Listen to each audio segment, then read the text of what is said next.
Assalamualaikum warahmatullahi wabarakatuh. Om Swastiastu, Namo Buddhaya, salam kebajikan. Jadi hari ini saya mau berbagi sedikit pandangan hukum uh, kita sebagai mahasiswa. Pastinya kita tidak akan terlepas dengan dengan teori asas-asas hukum maupun adigium hukum itu sendiri. Masih banyak teman-teman mahasiswa yang saya temukan, termasuk saya sendiri, saya harus banyak mempelajari terkait dengan ilmu hukum itu sendiri. Karena kalau kita orang hukum, pastinya kita mesti banyak literasi.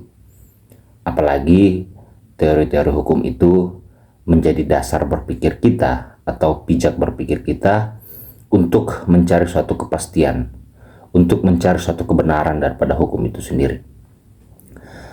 Saya akan berikan beberapa atau salah satu contoh adigium hukum, di mana adigium hukum ini sangat umum kita dengarkan di ruang lingkup kampus, di mana asas yang sangat saya tertarik adalah untuk saya bahas hari ini adalah asas lex specialis derivat lex generalis, dan akan saya berikan sedikit contoh seperti apa asas hukum itu sendiri dan tolak ukur daripada asas tersebut dan apa manfaat daripada asas itu sendiri.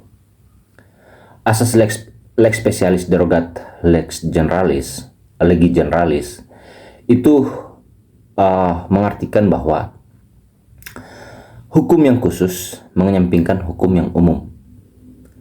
Seperti apa hukum yang khusus menyampingkan hukum yang umum? Contoh, kita ambil contoh terjadi suatu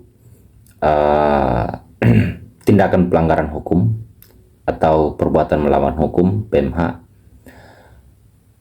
Salah satu yang saya ini adalah misalkan penganiayaan, di mana pasal penganiayaan dalam KUHP itu adalah pada pasal 351, dan pada KUHP yang baru itu ada pada pasal 466, di mana KUHP itu yang akan diberlakukan nanti di tahun 2026. Nah, KUHP itu bisa disebut dengan hukum yang umum, di mana kita temukan hukum yang khusus.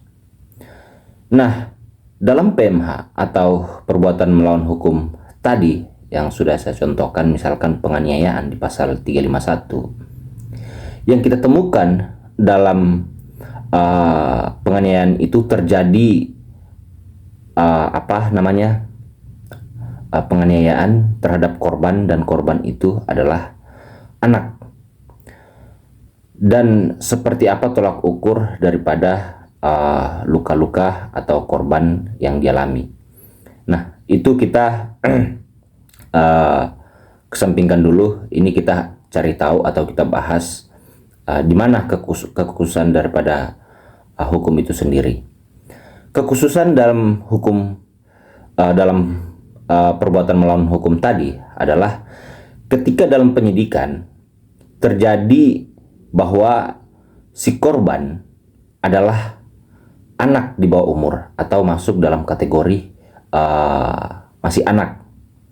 Nah, dalam pasal 351 atau dalam KUHP itu akan tetap dijerat. Namun pasal yang lebih diutamakan adalah pasal Undang-Undang Perlindungan Anak. Kalau dalam penganiayaan itu sendiri masuk dalam pasal 81 ayat 1 dan 2. Nah, kekhususan daripada lex specialis derogat legi generalis adalah Undang-Undang Perlindungan Anak adalah undang-undang yang khusus daripada KUHP, karena dalam KUHP dia mengatur tindakan pidananya atau perbuatan melawan hukumnya. Namun yang menjadi khususnya adalah anak yang menjadi korban. Maka hal yang paling diutamakan atau undang-undang yang lebih diutamakan dan tidak akan terlepas daripada jerat itu adalah Undang-Undang Perlindungan Anak, dan nanti akan dicontohkan dengan undang-undang yang lain seperti KUHP dan lain-lain sebagainya. Jadi jelas ya, kira-kira segitu penjelasan saya terkait dengan persoalan dengan PMH dan juga asas yang sedikit saya paparkan, kurang lebihnya seperti itu.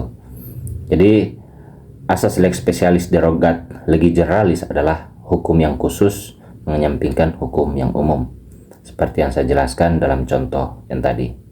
Terima kasih.